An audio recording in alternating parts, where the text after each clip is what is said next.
Go. Hello, hi, I'm here with Diletta Giorgolo, and you are the head of, tell me your position. I'm the head of sales of Italy Sothebys Realty, and I am managing all our offices in Italy. And here we are in Rome in the main office, and this is the second time I've met with Diletta, and they are so gracious here. And you know, so much of the market, as many of you know, in Los Angeles are very interested in buying property overseas, and this seems particularly in Italy. So it's great we have such a good relationship with Diletta and her amazing staff. Tell us about the market. So the market has been very, very, very strong, even 2023, which in some other countries, because of the high interest rates, went a little bit calmer. But as we only do high-end market, most of our buyers are cash buyers, and most of our buyers are from all over the world.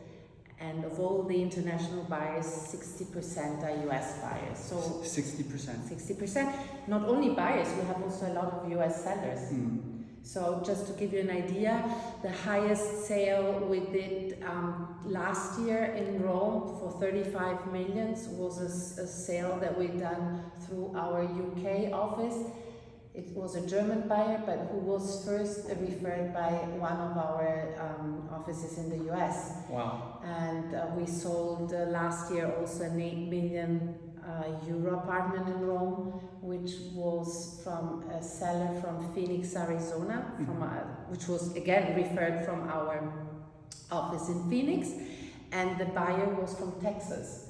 So I think one of the questions our agents would have is if they would refer you somebody, there is a referral fee involved? Yes. So we usually give 25% of the referred side, which is usually 4%. In Italy, both seller and buyer pay referral. For properties that are trophy properties, so some of the 15 million upwards properties, like in Sardinia, we also give higher referrals for top buyers. Interesting. We know that Rome is a popular market. Where else? Tuscany, or in Tuscany has always specifically. been, Tell us some of the specific parts of Tuscany that might be. So Tuscany, I would say it's divided maybe in 3 different main areas. Of course, everything that is pertaining to Florence, so Chianti. Lucca is very famous and popular because Lucca is a little bit smaller than Florence and has less tourists, and it's closer to the seaside. So you can combine historic and seaside. And then there is the southern part, which actually I would again divide in 2 pieces.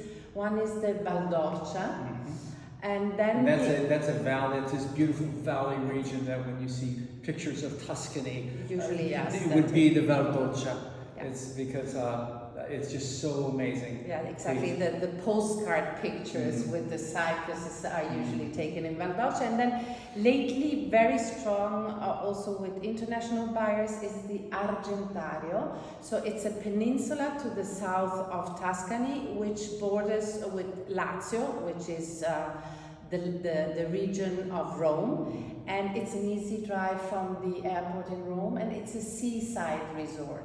So that's becoming very popular as well. The great thing about Tuscany, I found, is that you can take a direct flight from LAX to Rome, and then I rented a car and drove to Tuscany, and it was maybe 2 beautiful hours of driving through the Italian countryside.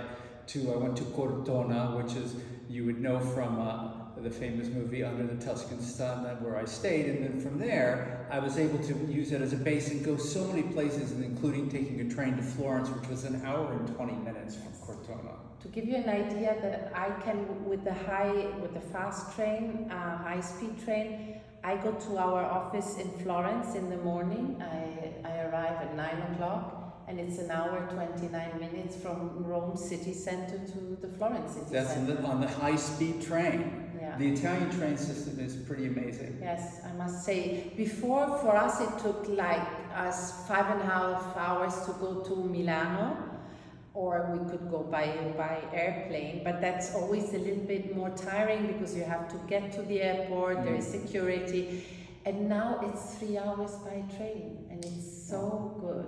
It's unbelievable. Italy really has it down as far as transportation. I mean, you could, on a high-speed train, out of curiosity, how long would it take you to get to Naples from here? 1 hour, 5 minutes. That's unbelievable. That's one. And it would be more than 2.5 hours by car. More than 2.5 hours, yeah.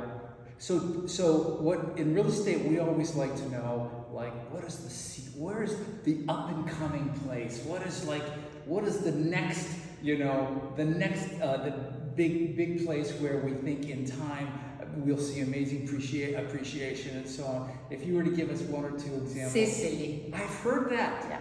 We're selling very well. Sicily has become very popular in the last 5 years. Again, Sicily, you can divide it in two sides, east and west. The eastern south of Catania, so people knew it before because of Taormina, but now it's the south, so it's the four Baroque towns, it's Noto, Scicli, Ragusa and Modica. What about Ortigia, Siracusa? Ortigia, Siracusa was the first one to go up. So prices are already a little bit high. Still, I would say still okay, not too expensive, but the really top is Noto. Noto has really become the popular place, and we had the Netflix series called The White Lotus. And Madonna. Madonna had her birthday party there, I think, and Sharon Stone. And if I'm not mistaken, Noto was rebuilt by the Spanish after the earthquake in this beautiful Renaissance style using the local limestone, which has a yellowish tint to it. Yes. So Noto has sort of this different color to it. Is that correct? Yes, when they have rebuilt it after the earthquake in 1790, it has been rebuilt into the Baroque style. That's right, the Baroque style. And it has some of the most beautiful Baroque buildings.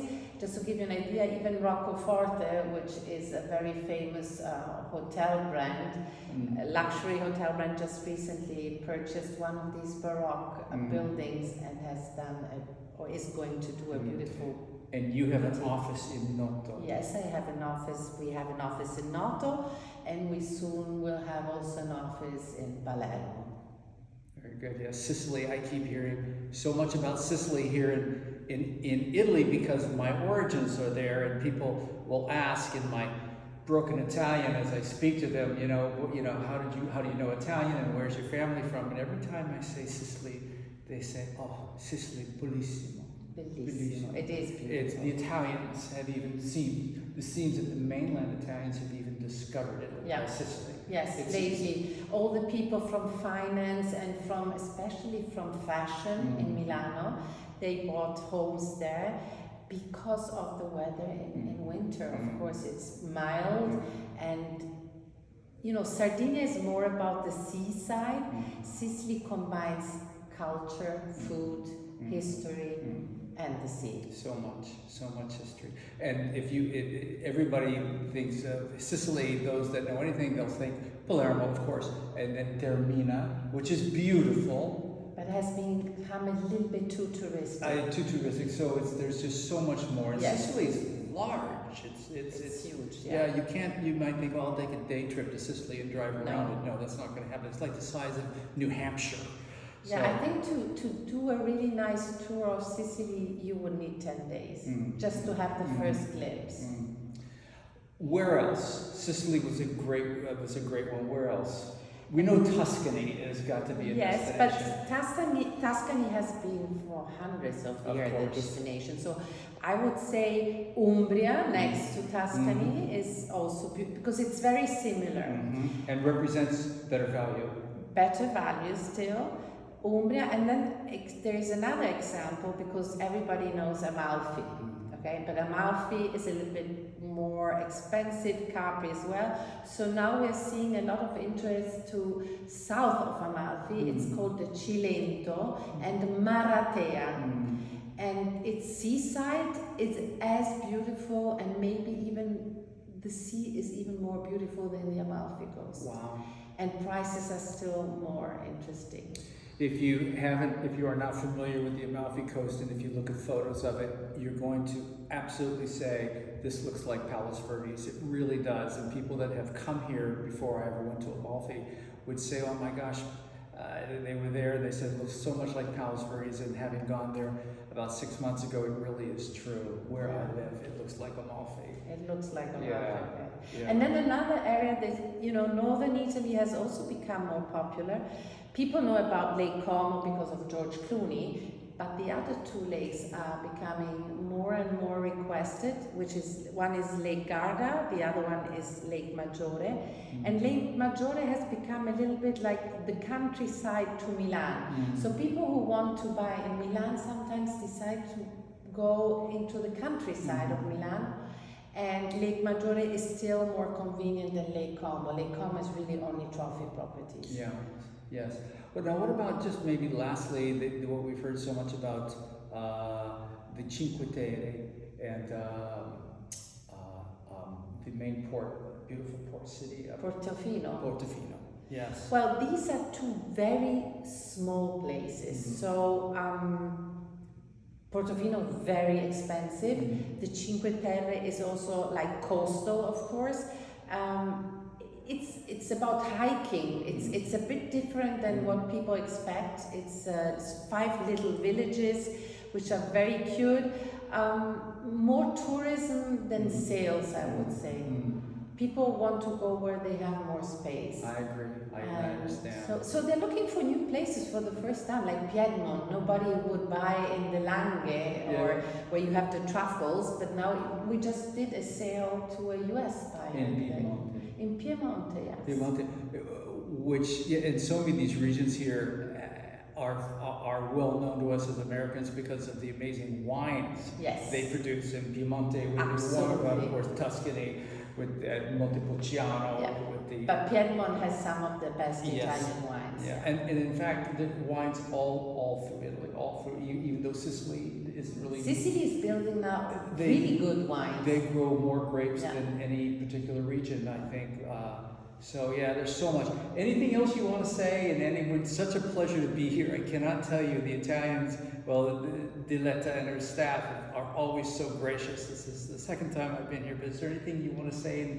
Well, I have to thank you, Gerard, because you and the Bisignano group are giving us also this high possibility to go and market our properties with you. And we believe a lot in cross-selling and cross-marketing. Yes. And this is something we have been doing with Gerard, and we're really thankful for it. Piacere. Grazie. Grazie mille. A presto. Ok, a presto. Bye. Ciao.